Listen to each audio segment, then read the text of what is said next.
Guys, have you ever had this feeling that you have been completely wasting your time over the last few months, if not a year? Well, that's exactly what I'm feeling right now. This is what I've been doing over the last few months. I've been trying to focus on getting as much knowledge as possible when it comes to getting views on YouTube, how to reach the right audience, how to make sure that your audience likes your videos.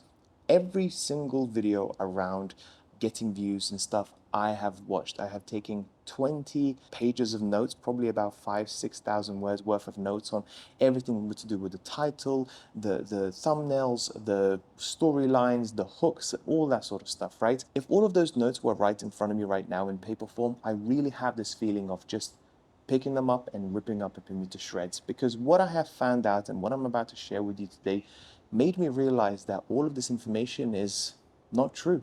It's kind of incomplete.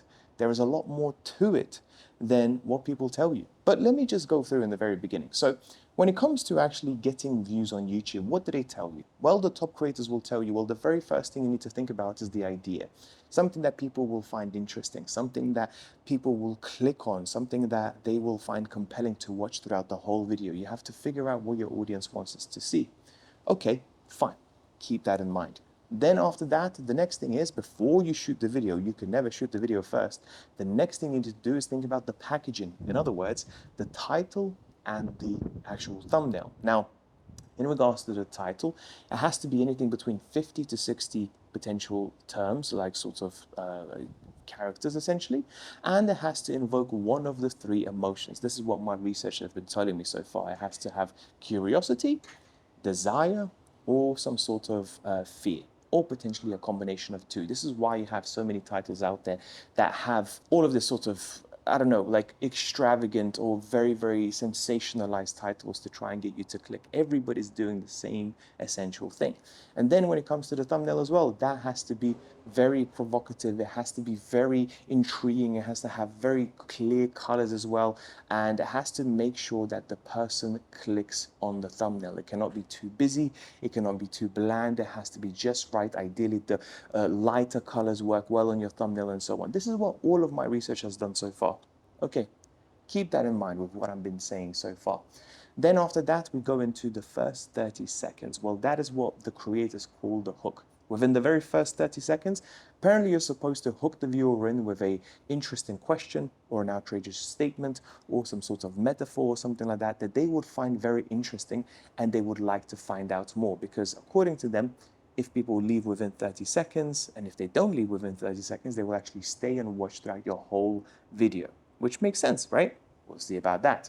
Then we'll move on to the rest of the video. Now, in the rest of the video, you're supposed to provide various stories and you have to open various loops and not close them to basically get people addicted to your content and watch until the very end to actually find out the answer. So, for example, if I was telling you a video about how to get more views on YouTube, then I don't just give you the answer straight away. What I have to do is I basically have to tell you how I was struggling around getting views on YouTube, what kind of methods I was using around getting views on YouTube, and basically try to prolong giving the answer, therefore increasing my viewer retention, therefore increasing my average watch time, and therefore telling the algorithm that, hey, this is a great video that people are interested in watching, and therefore you should promote it to more and more viewers. Now, all of this on the surface level makes total sense, right? It sounds like a crazy science experience that unfortunately a lot of YouTubers will never figure out, but the ones that do, the ones that essentially crack the code, eventually they will succeed and they will get loads and loads of views and go viral and make loads of money,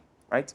Well, with all of that being said, I just want to show you a few quick examples that completely throw all of this theory out the window.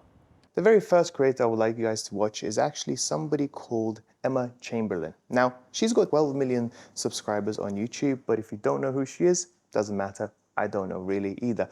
But that's not the point. The point is, if you actually look at her videos and her latest videos, just look at her thumbnails. Do they look like they're eye-catching to you? The titles, the last video right now says hair theory and then a full stop.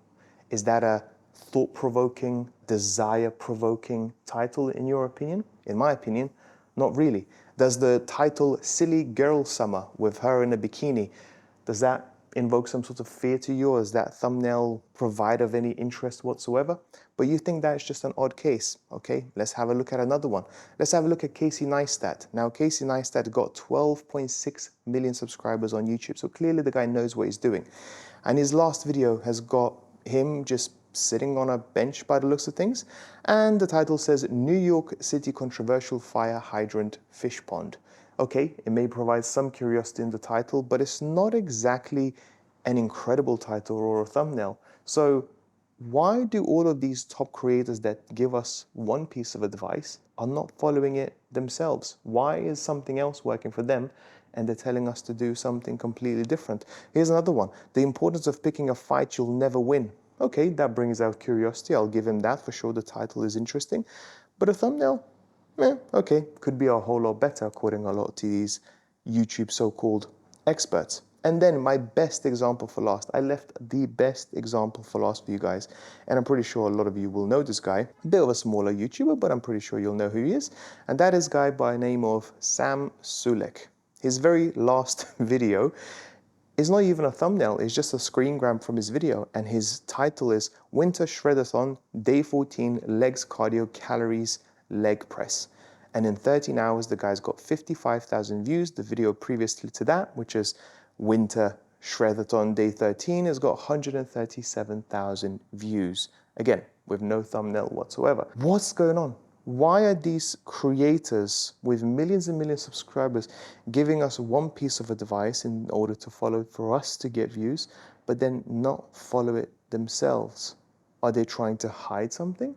Or are they trying to make us going in a different path so then they can let us, get more views and so on? Like, what's going on?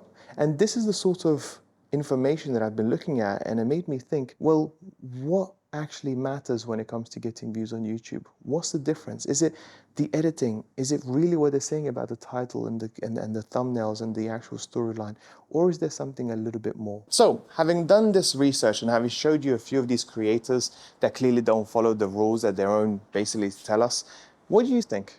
What do you think about all of this? This is what I think, actually. If you actually want to succeed on YouTube in this day and age in 2024 and going into 2025, I don't think you should worry too much about titles. I don't think you should worry too much about your thumbnails or even your idea. What I think you should worry about is coming across genuine and relatable. I think the fact that Sam Sulek is doing so well on YouTube isn't got anything to do with his YouTube strategy, but it's actually got to do with more him as a person and him actually sharing every single day of his journey.